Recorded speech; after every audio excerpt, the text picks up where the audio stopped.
Olá, está no ar o Evangelho em Espírito e Verdade, pela Web Rádio Cristo Consolador. Seja bem-vindo, seja bem-vinda. Nosso programa é ao vivo, transmitido através do Facebook e também do YouTube da Web Rádio Cristo Consolador. Temos por finalidade estudar as lições do Evangelho à luz da doutrina espírita. E o programa se divide em 4 blocos. O primeiro é dedicado ao estudo do Evangelho segundo o Espiritismo, de Allan Kardec.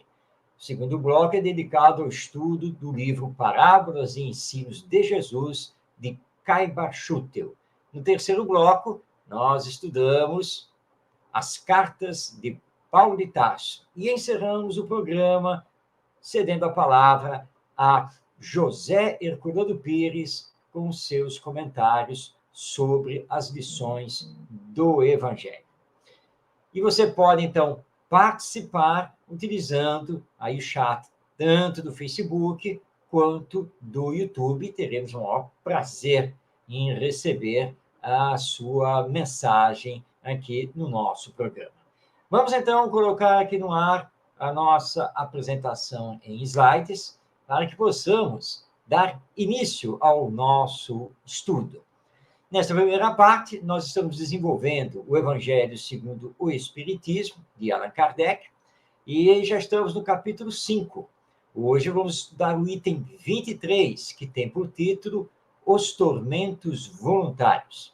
É uma mensagem do espírito Fenelon, que foi dada na cidade de Lyon, no ano de 1860, e que Allan Kardec, então, recebeu através da correspondência e fez por bem colocar no conteúdo do Evangelho segundo o Espiritismo. Para entendermos esta questão dos tormentos voluntários, vamos passar a palavra a Fenelon. Ele, então, nos diz o seguinte: o homem está incessantemente à procura da felicidade que lhe escapa a todo instante, porque a felicidade sem mescla não existe na Terra. Entretanto, apesar das vicissitudes que formam o inevitável cortejo desta vida, ele poderia, pelo menos, gozar de uma felicidade relativa. Mas ele a procura nas coisas perecíveis, sujeitas às mesmas vicissitudes, ou seja, nos gozos materiais, em vez de buscá-la nos gozos da alma, que constitui uma antecipação das imperecíveis alegrias celestes. Este é um trecho da mensagem do Espírito Fenelon. Vamos, então, comentá-lo à luz da doutrina espírita. É fato, como ele nos diz, que normalmente e de forma incessante, nós procuramos a felicidade onde ela não está. Nós procuramos a felicidade no acúmulo do dinheiro. Nós procuramos a felicidade no gozo de emoções radicais. Procuramos a felicidade na ociosidade. Procuramos a felicidade no poder político e assim por diante. Mas todas essas coisas são efêmeras. Tudo isso é passageiro. Ou seja, hoje você tem, você possui, amanhã você não tem, você não possui mais. Hoje você é, mas amanhã poderá não ser. Por isso que criamos para nós os chamados tormentos voluntários, porque nunca estamos satisfeitos e sempre queremos mais, mas do ponto de vista material, quando sabemos que somos espíritos imortais e que a vida aqui na Terra é uma vida de transição, porque, de fato, nascemos, vivemos e morremos a nível corporal, orgânico. E tudo que é da matéria, o dinheiro, a casa, as roupas, as festas, os títulos, o poder político, etc. Tudo que é da matéria e que achávamos que, conquistando, teríamos felicidade, fica na matéria. Daqui não sai. Nós levamos para o mundo espiritual, para onde vamos, depois da morte do corpo, apenas os vícios e as virtudes que nos caracterizam. Então, para encontrar a felicidade, precisamos começar a trabalhar para desenvolver as virtudes. É isso que nós temos que fazer. Mesmo assim, Fenelon nos lembra que, apesar de todos os nossos tormentos, apesar de todos os nossos problemas, nossas dificuldades, nossas imperfeições, poderíamos gozar aqui na Terra de uma felicidade relativa, desde que começássemos a procurá-la nas coisas do espírito, realizando, então, o combate às nossas más tendências e fazendo o nosso desenvolvimento moral. Ou seja, deixar de lado os gozos materiais para procurar os gozos da alma. E aí, quando desencarnarmos, nós poderemos ter realmente um encontro com a felicidade. E aqui na Terra, porque estamos nos dedicando a essa realidade do espírito mortal que somos, teremos também uma felicidade relativa, porque teremos mais compreensão, mais tolerância, mais fé, mais resignação, mais perseverança. E isso gera felicidade, porque vamos nos dedicar à prática do bem, vamos nos esforçar a ampliar o amai-vos uns aos outros, que Jesus, nosso Mestre, nos ensinou. Então, muitos dos nossos sofrimentos são tormentos voluntários. Somos nós mesmos que os criamos e precisamos, então, ir para a nossa realidade espiritual. É o que estamos precisando fazer. Destacamos mais um trecho do texto de Fenelon, onde ele nos diz: quantos tormentos consegue evitar aquele que sabe contentar-se com o que possui, que vê sem inveja o que não lhe pertence, que não procura parecer mais do que é, está sempre rindo, isso, está sempre, pois houve uma falha aqui, vamos pegar o texto aqui direto do Evangelho segundo o Espiritismo, que há uma falha aqui no nosso slide. Vamos lá aqui. Então, está aqui, ó. O que não lhe pertence. Isso. Que não é mais do que é. Está sempre rico. É isso que falta. Um erro aqui. Está sempre rico, pois se olha para baixo, em vez de olhar para acima de si mesmo, vê sempre os que possuem menos do que ele. Está sempre calmo, porque não inventa necessidades absurdas. E a calma em meio das tormentas da vida não será uma felicidade? Essas palavras de Fenelon realmente nos fazem refletir com profundidade. Quantos tormentos vamos evitar sabendo nos contentar com o que possuímos?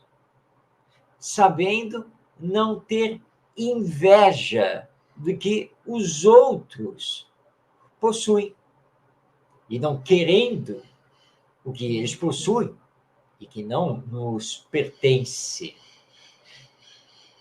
Quantos tormentos deixaremos de ter na nossa existência não querendo parecer mais do que somos? Ou seja, vivendo com humildade, sem orgulho, sem prepotência e agradecendo a Deus por tudo que recebemos, por tudo que conseguimos conquistar, agradecendo por termos trabalho, por podermos estudar, sempre de acordo com as nossas forças, com a nossa condição social. Naturalmente, que temos que trabalhar para melhorar essa condição social, mas sem invejar os outros e sem querer ter o que está muito acima da nossa realidade aqui na existência, que está muito acima das nossas posses. E não podemos, de maneira alguma, agir faltando com a verdade, com a honestidade, com a ética, porque senão vamos ferir a lei divina e vamos responder por isso. Fenelon ainda nos diz que, na verdade, quem agir assim estará sempre rico. Porque quando ele olhar para baixo, ou seja, olhar para os outros, ele vai ver que, embora ele não tenha de tudo, embora ele não possa conquistar isso ou aquilo a nível material, tem pessoas nesta nossa sociedade injusta que ainda tem menos e que, portanto, ele precisa auxiliar. Isso traz ao espírito calma, porque ele não vai inventar, como diz Fenelon, necessidades absurdas. E ele não vai se matar de trabalhar por causa de coisas supérfluas, que tanto faz ter ou não ter, não vai fazer, de fato, diferença. E assim, quando problemas, dificuldades chegarem, porque estamos no mundo de provas e expiações, ele terá a devida calma para realizar o enfrentamento desses problemas, dessas dificuldades, das provações que lhe visitem. E aí o Fenelon encerra com uma pergunta: e isso já não será uma felicidade que ele vai levar para depois da morte? E estará desprendido das coisas materiais, porque soube-se trabalhar as coisas do espírito, os valores imperecíveis, eternos das virtudes. Por isso, o Espiritismo nos conclama a realizarmos a nossa transformação moral, a praticarmos o bem, porque fora da caridade não há salvação. E é assim que vamos encontrar a felicidade, ainda aqui na Terra, embora seja uma felicidade relativa, mas encontraremos muito maior felicidade quando retornarmos ao mundo espiritual pelos méritos que teremos de termos combatido em nós mesmos as tendências, desenvolvido as virtudes e tendo auxiliado, em nome do amor e da caridade, os mais necessitados do que nós. E porque tivemos aqui na Terra resignação, fé, confiança e perseverança para nos transformarmos e auxiliarmos a transformação moral da humanidade. Tudo isso nós aprendemos, então, com essa mensagem de Fenelon. Vamos voltar um pouquinho aqui os slides. É a mensagem de Fenelon, que está no item 23 do capítulo 5, onde ele, então, trata conosco sobre os tormentos voluntários. Pois bem, está na hora de começarmos o segundo bloco do nosso programa, onde estamos acompanhando o livro Parábolas e Ensinos de Jesus, autoria de Caibar Schutel, publicação da Casa Editora O Clarim, que, aliás, foi fundada por ele mesmo. e onde ele criou a editora, lançou o jornal O Clarim e depois a Revista Internacional de Espiritismo. E Cabachuto foi muito voltado a estudar o Evangelho, e ele possui esse livro, que está aí na tela e que estamos acompanhando, mas também um outro muito importante, que é o Vida e Atos dos Apóstolos, entre diversos escritos que estão espalhados pelas suas obras e também tocam na questão do Evangelho. Nós já estudamos as parábolas e estamos agora desenvolvendo o estudo dos ensinos de Jesus. Vamos então ver qual é o ensino de hoje.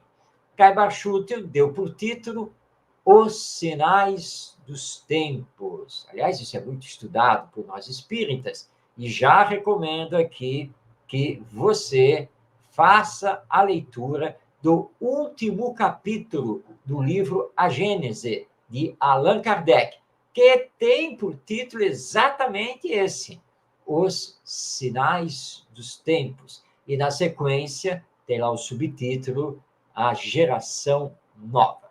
Bem, vamos ver, então, o que Caibar Schutel selecionou do Evangelho para nós. Os Sinais dos Tempos. E ele nos selecionou do Evangelho segundo Marcos, do capítulo 13, os versículos 1 a 27. Mas aqui no slide nós não colocamos todos os versículos, apenas o início, mas que já vai nos dar um ensejo de muitos comentários, porque os demais versículos seguem basicamente essa mesma tônica e que compõe o chamado sermão profético de Jesus.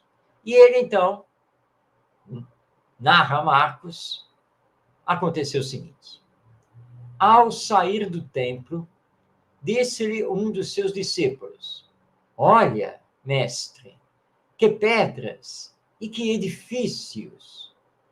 Disse-lhe Jesus: vê estes grandes edifícios? Não ficará pedra sobre pedra que não seja derribada. Bem, vamos entender esta passagem, vamos contextualizá-la no tempo. Ao sair do templo, a referência aqui é o Templo de Jerusalém, que, à época de Jesus, era considerado o maior templo do judaísmo. E ele era gigante, muito grande. E eles estavam no templo.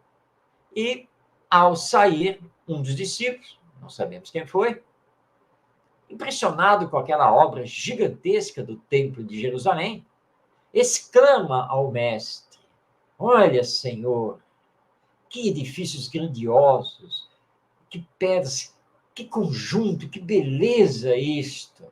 Jesus, então, aproveita para dar uma lição de profundidade. Ele olha para o seu discípulo e os demais e comenta: vê esses grandes edifícios que você está aí admirando, essa obra dos homens? Pois saiba que não ficará pedra sobre pedra que não seja derrubada.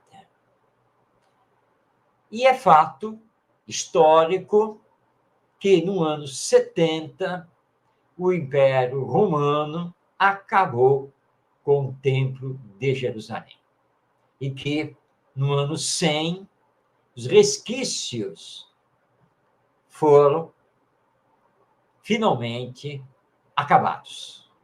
Então, no ano 70 e no ano 100, nós temos uma grande diáspora dos judeus, ou seja, né, em que eles são dispersos pelo Império Romano, Jerusalém é atacada, ela é derrubada, acabada, os judeus são proibidos de viver ali, e do templo de Jerusalém, da época de Jesus, não temos nada.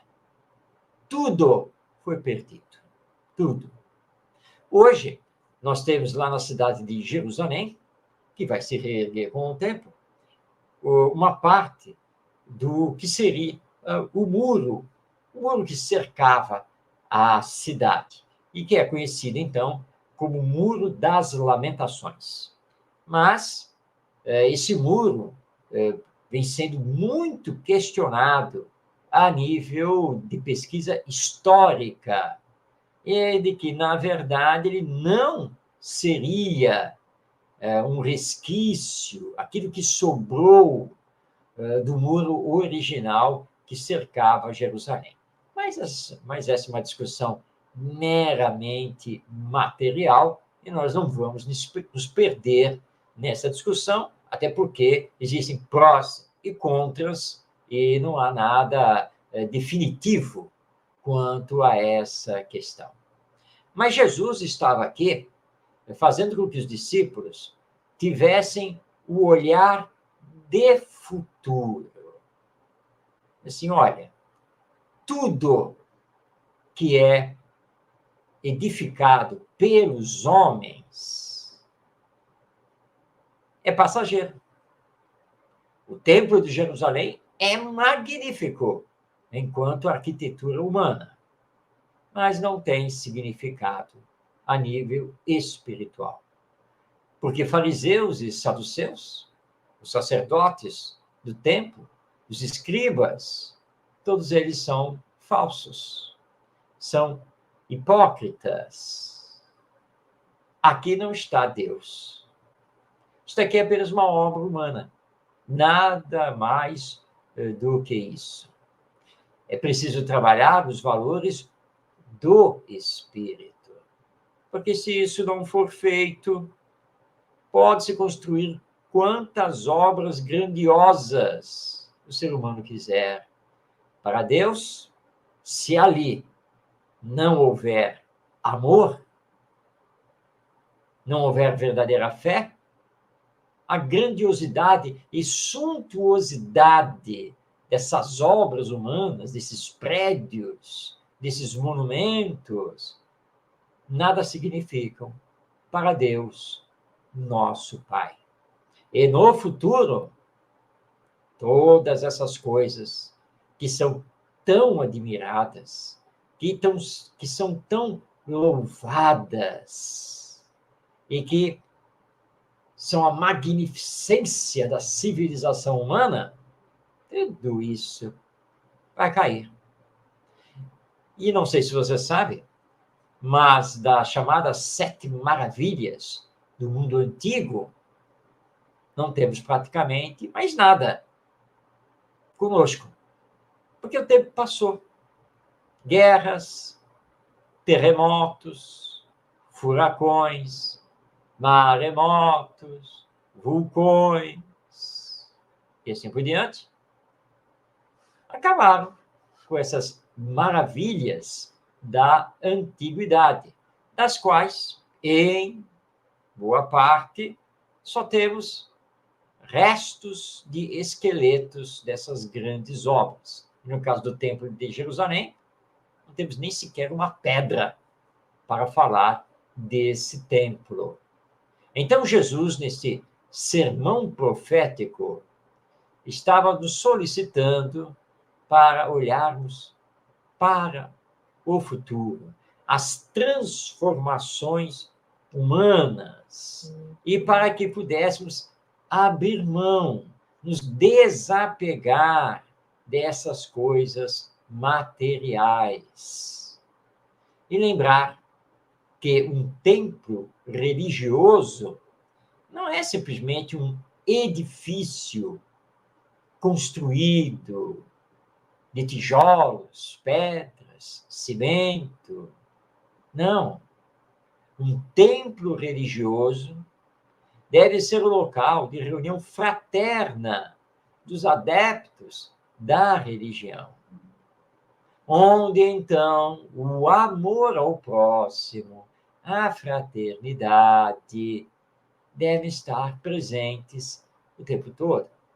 E aí o templo religioso, ele pode ser uma simples choupana, uma tenda, um local aberto debaixo de árvores, ou um templo de pedra, construído, mas que seja simples, Porque para Deus, nossa ostentação, nosso luxo, nossa riqueza dentro do templo religioso, nada significa.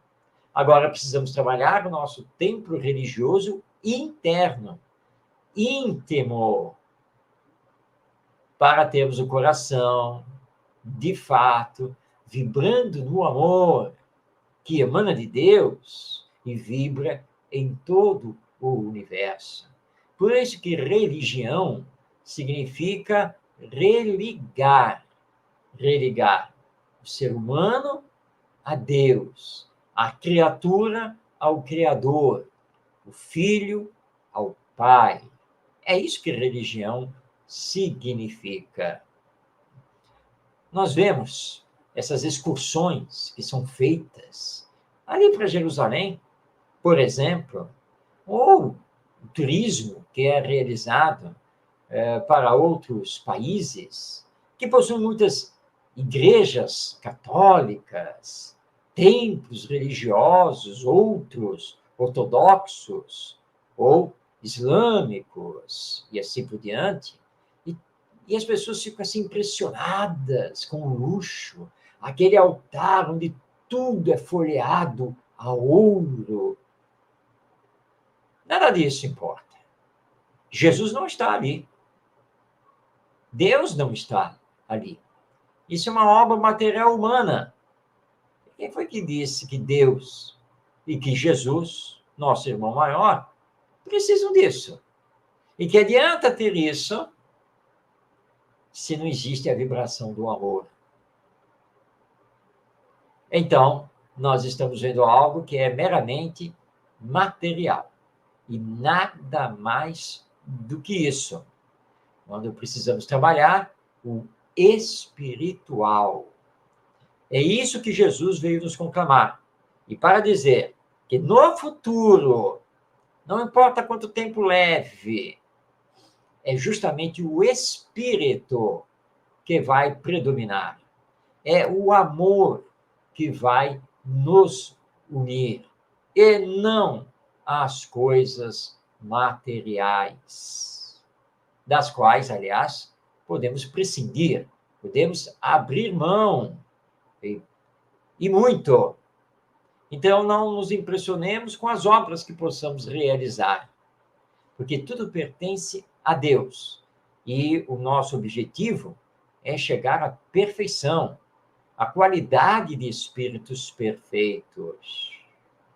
E para isso, não precisamos de nada do que estamos vendo, dessa suntuosidade humana de gastar milhões, bilhões para construir grandes obras, com toda a tecnologia, com tudo do melhor que existe. Tudo isso é passageiro. E enquanto isso, milhões de pessoas espalhadas por este mundo passam fome. Não tem emprego. Muitas vezes não tem nem água potável. E estamos gastando rios de dinheiro e admirando obras faraônicas em detrimento da justiça social. E vamos responder por isso perante a lei divina. Então, não invertamos os valores. Os valores do espírito são para sempre. Os valores do corpo, da matéria, esses vão e vêm. Esses passam. E Jesus já nos alertava 2000 anos atrás para não nos iludirmos, não nos equivocarmos em relação aos reais valores que são os do Espírito. Muito bem, com isso encerramos este estudo desta passagem aqui do livro Parábolas e Ensinos de Jesus, e podemos então abrir o terceiro bloco do programa com o estudo que estamos fazendo da primeira carta de Paulo aos Tessalonicenses. Na verdade, hoje, abrindo a segunda carta. E confesso aqui a todos vocês que estão nos acompanhando que esqueci de trocar a imagem, que continua aí da primeira carta. Mas hoje nós estamos abrindo a segunda carta de Paulo aos Tessalonicenses, onde vamos, então, conversar sobre o versículo 4 do capítulo 1, que está aí, na sua tela. Mas antes de fazer a leitura aqui desse versículo para os comentários, vamos entender um pouquinho dessa segunda carta aos Tessalonicenses, ou seja, aos cristãos da cidade de Tessalônica. Não sei se você sabe, mas historiadores e pesquisadores do Evangelho questionam muito a autenticidade dessa carta. Muitos acreditam que ela não é de autoria de Paulo de Tarso, mas sim que ela foi escrita por discípulos dele, e que talvez a carta só tenha surgido ali por volta do ano 80, quando Paulo de Tarso, de fato, já não estava mais conosco.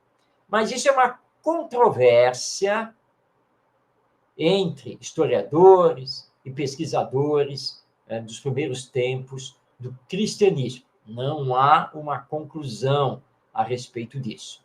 O espírito Emmanuel, através do Chico Xavier, na sua famosa coleção de livros que estudam o Evangelho, e começa ali com Caminho, Verdade e Vida, passando pelas obras Vinha de Luz, Pão Nosso, Fonte Viva, Palavras de Vida Eterna e Ceifa de Luz. Emmanuel não entra nessa discussão, mas ele toma essa segunda carta de Paulo aos Tessalonicenses como verdadeira e utiliza o seu conteúdo para os seus comentários evangélicos. A verdade é que existem semelhanças literárias entre a primeira carta e a segunda carta aos Tessalonicenses, mas alguns ensinos, principalmente os que se referem a quando Jesus vai voltar, são conflitantes.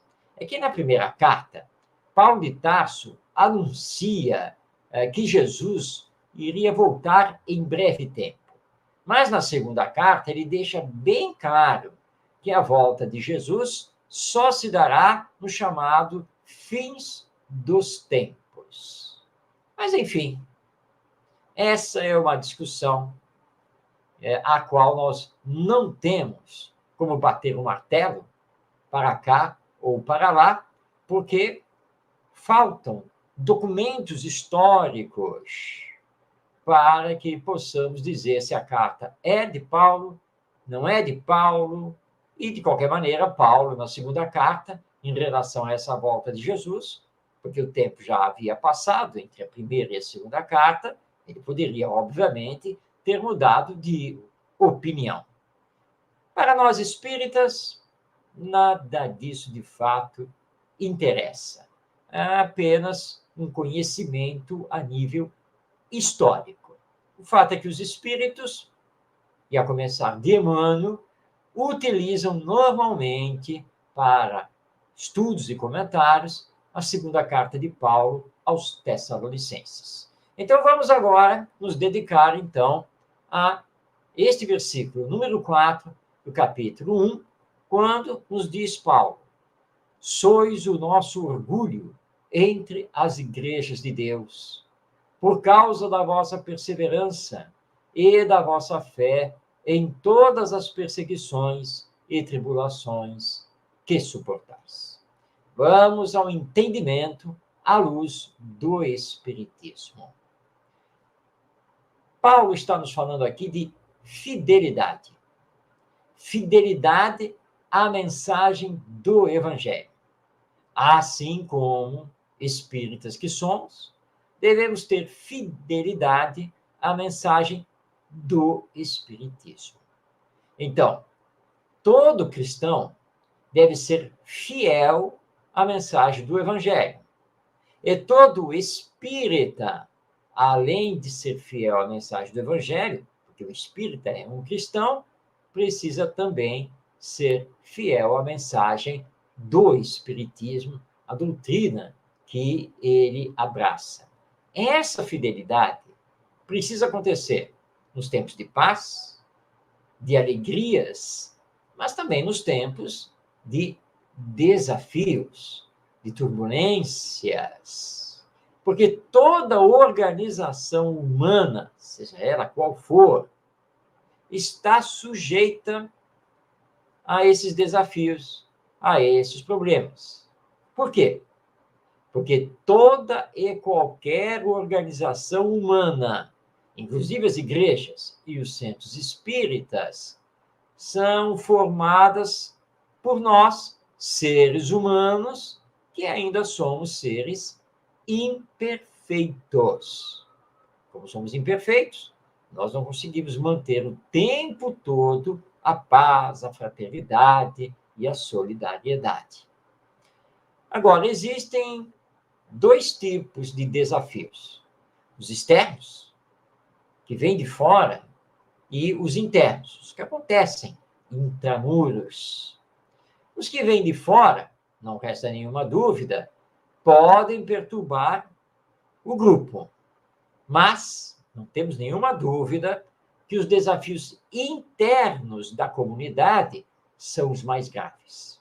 E, às vezes, são os mais duradouros, os que levam mais tempo, pois trata-se de combater na organização da igreja ou do centro espírita os ataques do egoísmo, do orgulho, da vaidade e da hipocrisia, que são gerados pelos adeptos que não entenderam a necessidade de sua transformação moral. Por isso, nós encontramos, especificamente aqui falando do centro espírita, nós encontramos, sim, fofocas. Nós encontramos a maledicência, o diz que diz. Isso acontece. Porque nem todos aqueles que abraçam o espiritismo, que se voluntariam nos serviços do centro espírita, de fato realizam a sua transformação moral. E precisamos tomar cuidado com isso. Lembrando que cargos, posições no centro espírita, tudo isso é transitório. Nada é definitivo.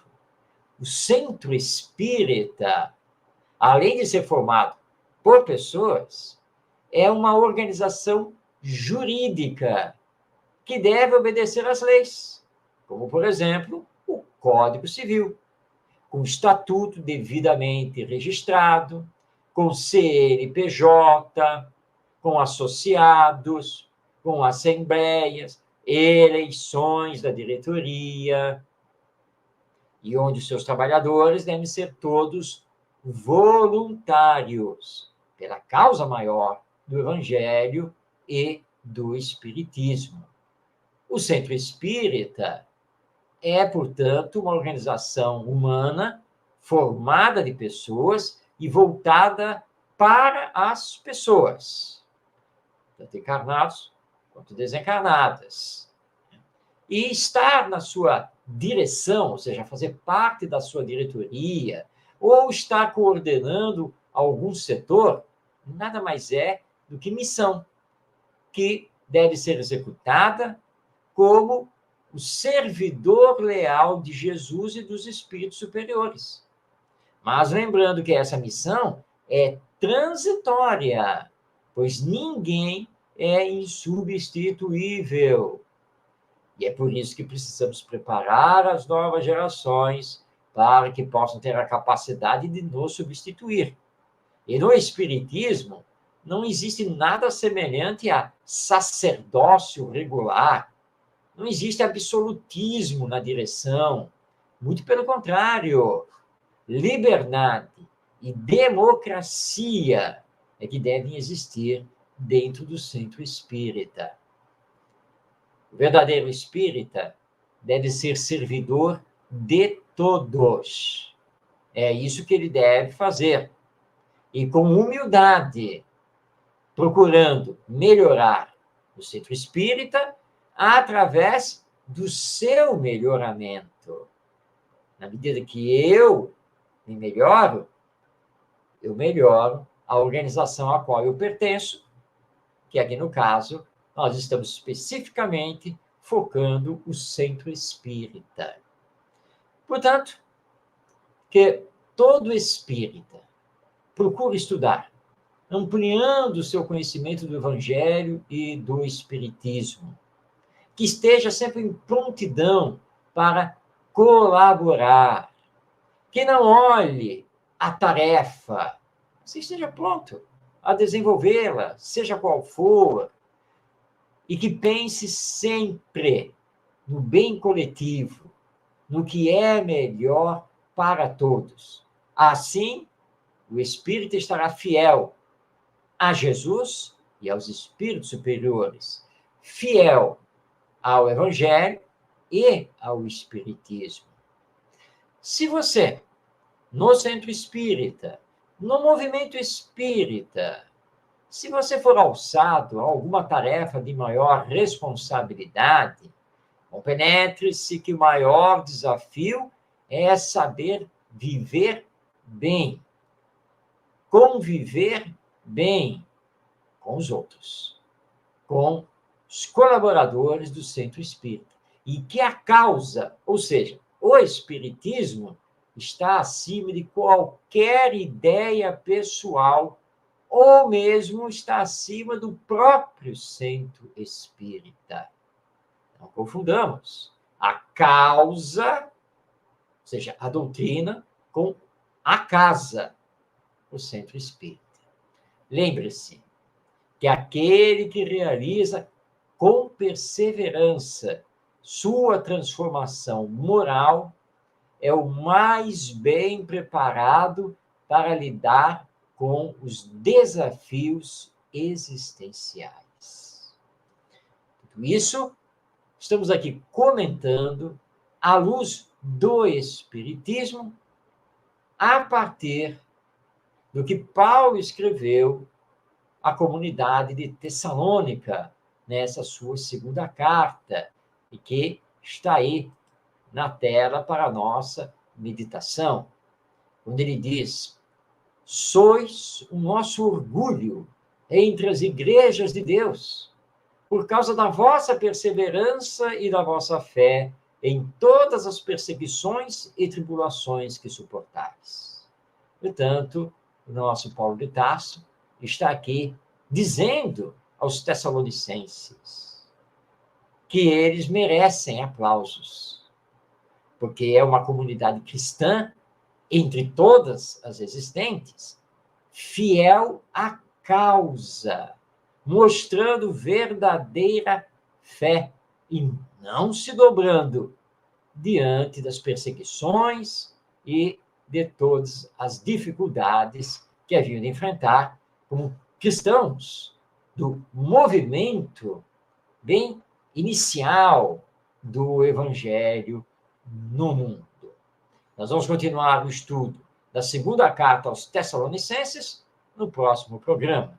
E lembrando que você pode nos acompanhar adquirindo o livro Paulo de Tarso e as Cartas do Evangelho, de minha autoria, e que está disponível com exclusividade no formato digital no site da Amazon. Basta você aí clicar amazon.com.br. Você poderá, então, adquirir esse livro. Antes de irmos para o quarto bloco do programa, vamos à dica literária espírita. E hoje nós estamos recomendando o livro Os Padrões Evangélicos, de Paulo Alves Godoy, publicação da Federação Espírita do Estado de São Paulo. Eu tive o prazer e a honra de conhecer e ouvir Paulo Alves Godoy, lá na minha juventude, quando morava na cidade de São Paulo. O Godoy nos deixou vários livros espíritas estudando o Evangelho. Então, estamos indicando esse para que você possa, então, ampliar o seu conhecimento, o seu entendimento do Evangelho com o suporte da doutrina espírita. Pois bem, abrindo agora o nosso quarto e último bloco, nós vamos trazer José Herculano Pires, falando para todos nós sobre as lições do Evangelho em áudio que tiramos do programa No Limiar do Amanhã, que ele comandou na Rádio Mulher de São Paulo, capital, na década de 1970. Era um programa maravilhoso, que, aliás, você pode ouvir o programa na íntegra no site da Fundação Maria Virgínia e José Herculano Pires. Mas no Google, na internet, na busca, você pode lançar simplesmente Fundação Herculano Pires e já vai, então, aparecer o site, onde você pode, então, ouvir o programa No Limiar do Amanhã na íntegra, cada edição. Nós editamos e estamos trazendo aqui para o nosso programa apenas e tão somente a parte em que ele faz o comentário a respeito do Evangelho. Vamos então passar a palavra a José Herculano Pires. O Evangelho do Cristo em Espírito e Verdade. Não segundo a letra que mata, mas segundo o Espírito que vivifica. Abrindo o Evangelho ao acaso, encontramos no Evangelho de João, no capítulo 20, a seguinte passagem. Porém, Tomé, chamado Dídimo, um dos 12, não estava com eles quando veio Jesus. Disseram-lhe os outros discípulos: Vimos o Senhor, mas ele respondeu: Se eu não vir nas suas mãos o sinal dos cravos, e não puser o meu dedo no lugar dos cravos, e não puser a minha mão no seu lado, de modo algum hei de crer. Nós sabemos que este trecho prossegue, informando que 8 dias depois, estando novamente reunidos os discípulos, Tomé apareceu, e Jesus se manifestou, e apresentou as suas mãos com as chagas, mandando Tomé tocá-las, a fim de compreender que ele realmente havia ressuscitado e ali estava junto deles. Esta passagem é da mais alta importância para o Espiritismo, uma vez que mostra como o cristianismo nasceu e se desenvolveu na mesma orientação do Espiritismo, através não apenas do ensino oral referente aos problemas espirituais, mas também com a demonstração prática, a demonstração viva da realidade do espírito após a morte, da realidade dessa existência maravilhosa que é a vida pós-morte do homem. Nós vemos assim, e esta é uma observação muito interessante, que foi desenvolvida por Friedrich Myers no seu livro A Personalidade Humana, de maneira empolgante.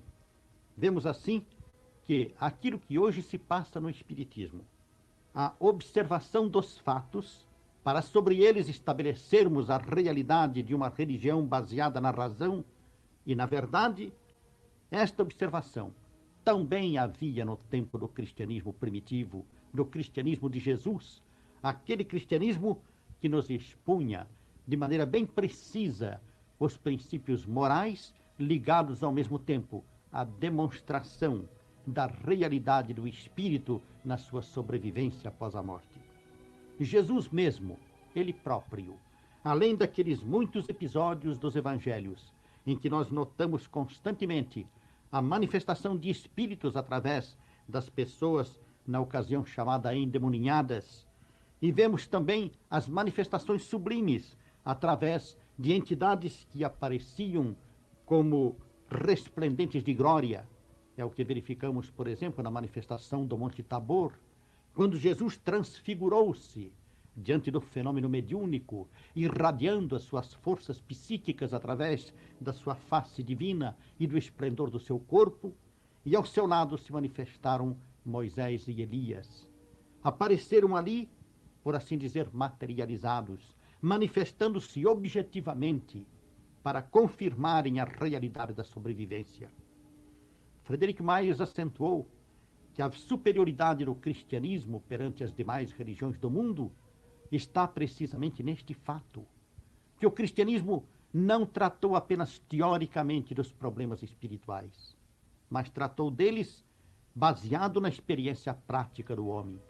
Porque o homem vive fechado, como nós sabemos, no circuito, que nós poderemos considerar também de circuito fechado dos seus sentidos orgânicos. As suas percepções restringem-se durante largo tempo da sua evolução apenas à capacidade dos seus órgãos sensoriais.